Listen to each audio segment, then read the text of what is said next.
Welcome to the Bill Kelly Podcast, critical discussions in critical times. Here's your host, Bill Kelly.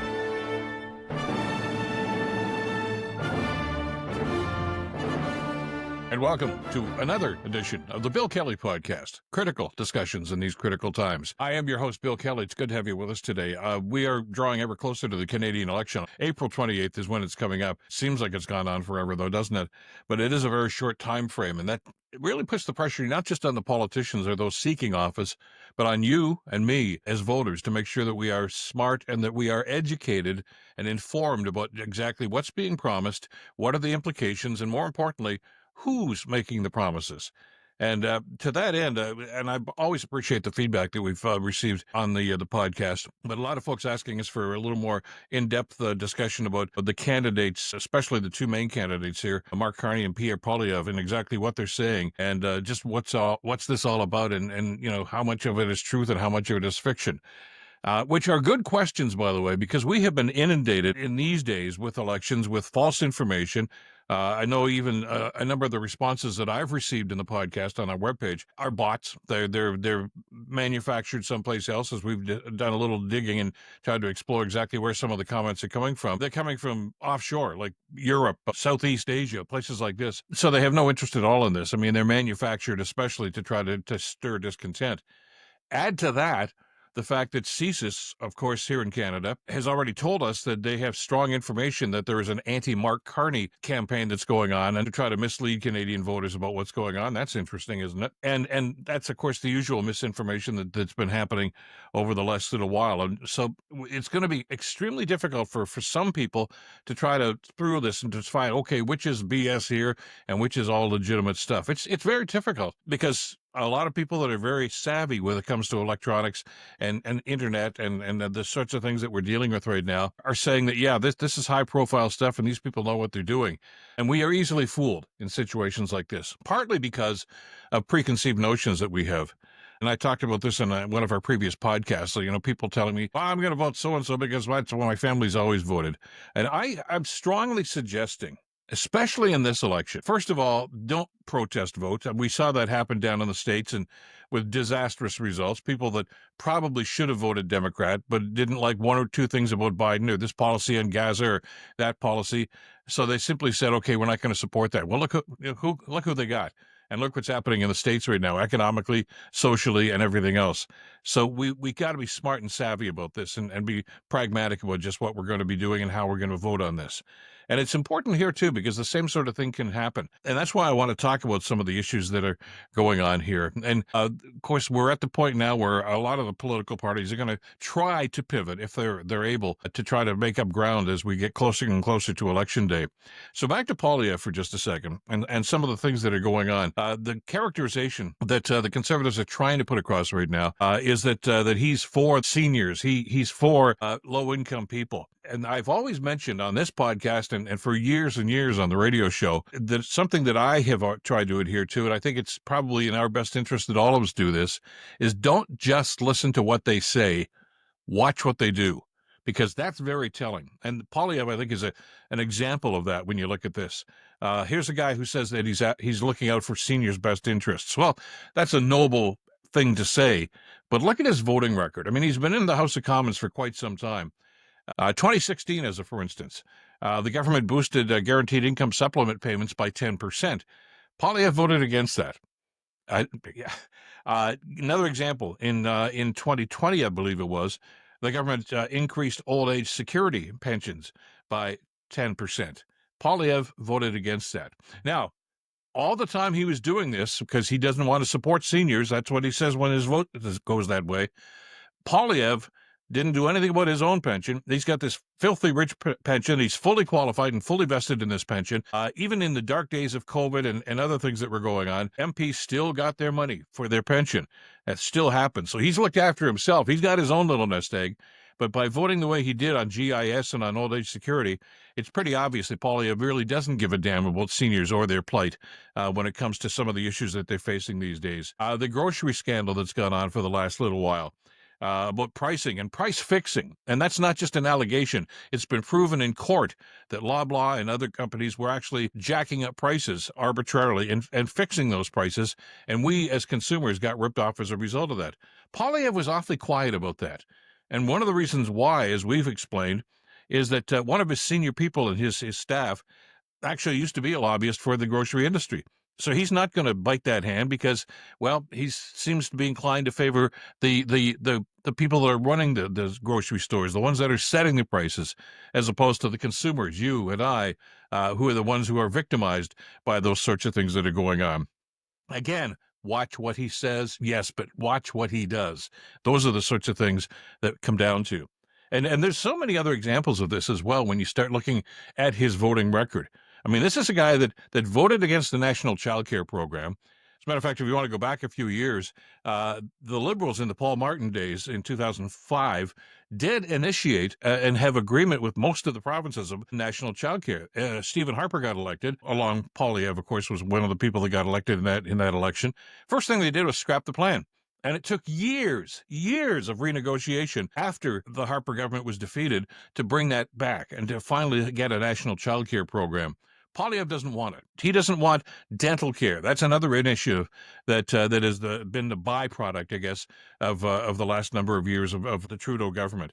And you know as well as I do, because my record's pretty clear on this. I'm not a fan of Justin Trudeau for a whole lot of reasons. I think that he might have had some good ideas, but he took the Liberal Party way too far to one side, and very, very uncomfortable for an awful lot of people, and I think was somewhat reckless in some of the spending. Good ideas, but too much money and for too long, and that put us in a precarious position, which we were going to be in anyway because of the global situation that was going on.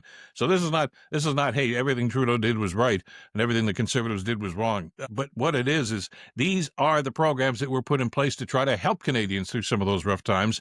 And Poilievre, time and time again, just doesn't seem to see how important they are and how the average Canadian just doesn't seem to be able to get by without these sorts of things. Can you imagine a Canada without childcare, a Canada without these sorts of support programs like dental care, like prescription drugs, and seniors out there that are struggling? We've time after time, I did a program about this just a little while ago, about the number of Canadians right now that are in need of prescription drugs. They've been diagnosed. You've got such and such a condition. Here's the medication that can help you to at least deal with it, if not cure it. They can't afford it.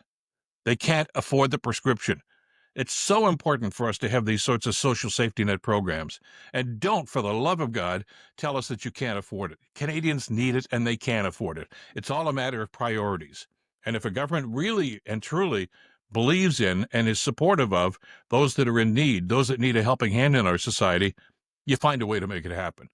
You know, of the 32 countries in this world that are progressive with democratic governments, 31 of them have these kinds of programs. The only one that doesn't is the United States, and they're still messing around here for the same reason that some conservatives are saying is, well, we need to tighten the belt fiscally. But they're very, very particular about exactly how they tighten that belt. And I know that it's a very uncomfortable truth for an awful lot of people, especially on the conservative side of the ledger, to accept this. But if you look at the way we have voted in the past in Canada, and for that matter in the United States, the record shows, the numbers show that when we elect right-wing, right-leaning, small c conservative governments, they tend to mess up the economy. Spending goes way, way above where they said it was going to be, and deficits increase and balloon on often situations like this. It happened in the States. It happened with George W. Bush. It's happening, of course, with Trump, and now it's happening again with Trump. It happened here with Brian Mulroney. It happened with Stephen Harper. The money just, it seems to fly out the window, not on the priorities that most Canadians seem to want. God knows what the priorities of those governments are, but it puts us in a very precarious financial position. And we don't want to go down that road again, especially now because of what's happening. So you have to look at these policies, and you have to look at who's saying what and who's doing what about this.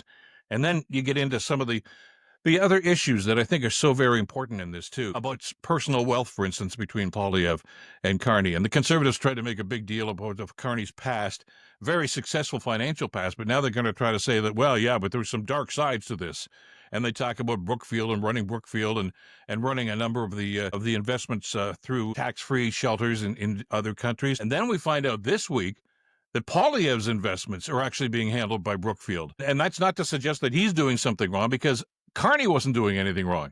It's the job of those investment firms to try to get the best possible deal for their clients, whether it's the teacher's fund or if it's Poilievre himself. And that's what they do.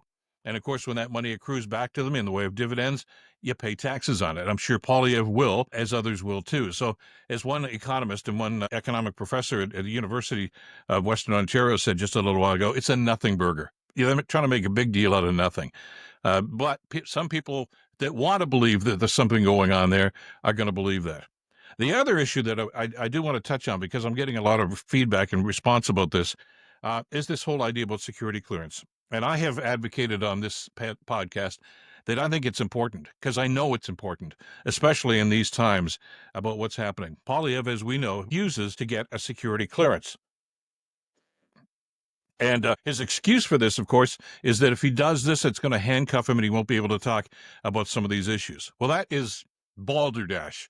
And mind you, there are other words I could use about this. It just doesn't seem to make sense. He doesn't want to know. Maybe he already knows, and he doesn't want to go on record as having information about these sorts of things. We already know that our security agencies have said that the Indian government in particular, and other governments unfriendly to Canada, have tried and have actually influenced votes. We know, for instance, that it's on record now that the Indian government tried to influence, and clearly did influence, the Conservative leadership race a couple of years ago that Poilievre won. Now, he's going to say he won fair and square, and he's going to say I had no knowledge of that. Well, we don't know that because of the lack of information that's coming out on this. This is the same Indian government, by the way, that sent assassins over to this country to kill Canadian citizens that disagreed with their government's policy.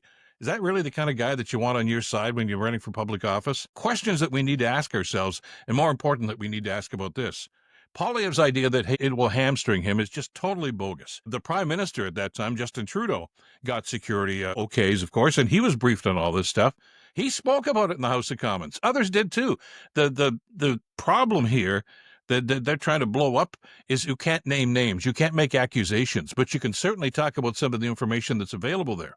And Poilievre either doesn't want to or doesn't know how to be able to talk about that, as others have done, which again kind of indicates that maybe this is a guy that's just not ready to be in any position of power. So you got to blow through the smoke here, an awful lot of the stuff that's being said, and get right down to the quick, which is why I've maintained on this podcast that I just don't think this guy is ready to be a leader. I don't think that he's honest. I don't think that he understands the depth of what has to be done here. And frankly, I don't think that he's got the sort of plan that's going to get this country ahead. So those are just some of the things about Poilievre. There's so much more to talk about. And in a future podcast in just a few days, we're going to touch on Mark Carney and some of the information and misinformation that's going on about he and some of the other members here too. And it's all along the lines of what we talked about here, time and time again. I think it's so very important that we stay informed about this and don't get tunnel vision here and simply say, well, so-and-so is a liberal and I hate liberals, so I'm not going to vote for them. Open your eyes, because the other side is true too. Look at the character of the individual and look at the policies that are being advocated here. And this is not always liberal versus conservative. I've lived all my life in Ontario. The greatest premier this province ever had was Bill Davis, who was a progressive conservative premier. He was incredible because, yes, he was a conservative. Yes, he was fiscally concerned and responsible, but huge investments in education and in healthcare and so many other issues that were being done by the conservatives then. They were a different kind of party back in those days. And for some reason, there's been a philosophical change, and that's, I think, to our detriment that they've been like that. Same thing with the Liberals, of course. I mean, the Liberals tend to be more of a middle-of-the-road party than being inclusive. We as voters need to study this, and we need to make sure and make clear exactly not just what we'd like to see, but what we need in this country right now. Yes, of course, we don't want governments that are going to spend money needlessly, but we want them to spend money on the right things. We want them to spend money and develop programs that are going to help us as a society, help us to be healthy, help us to be able to raise our families. That's going to take money. Any politician that says, well, we're going to have to cut back on these sorts of things if you really want that quality of life. No, we don't. there's a price tag for everything. And Canadians, I think, over the years have proven time and time again that they'll accept that price tag as long as they see results for it, as long as they see drug plans, as long as they see dental plans, as long as they see an opportunity for healthcare and enhancements to healthcare as we get older and need that system and need to lean on that system, as long as we see economic development. Don't just talk the talk. You've got to walk the walk, and you've got to show us just how it's going to be done. And it's pretty clear to me, and I think to an awful lot of Canadians, judging by the polling that we're seeing right now, that there's one guy that seems to have an idea what needs to be done and a plan and a way to implement it, and another guy who just seems to be leaning on slogans and trite little phrases and anger to try to scare the hell out of us to vote for them. There's a long way to go. I know some of the polling right now seems to be rather definitive that the Liberals, with a 5 or 6 point lead, depending on which poll you see, have got this wrapped up. We're not even into April yet, okay? As we record this podcast, there's a long, long way to go. And we need to be vigilant about this, and we need to get it right. As I've said before, and I want to remind you once again, the best example of what we need to do here is looking at what's going on in the political landscape south of the border right now with the Trump administration. Americans got it wrong. For whatever reason, I don't know if they were pissed off at Joe Biden or they didn't like Kamala Harris, whatever the case might be, but now you get stuck with this guy. And they're going to hell in a handcart right now in so many different facets. That's what can happen when we don't do our job as voters. And we have an opportunity here to learn from that, and come April 28th in this country, make sure that we do it right. We'll talk about that in future podcasts. That's it for this edition of the Bill Kelly Podcast. As always, thanks so much for being with us. You can catch us, of course, on Substack, on Spotify, wherever you get your podcasts. And, of course, if you're watching on YouTube, don't forget to hit the notification bell, too. Thanks also to all the folks on Blue Sky that are watching and listening to us. And thanks, as always, for the feedback that we're getting. Keep that coming, too.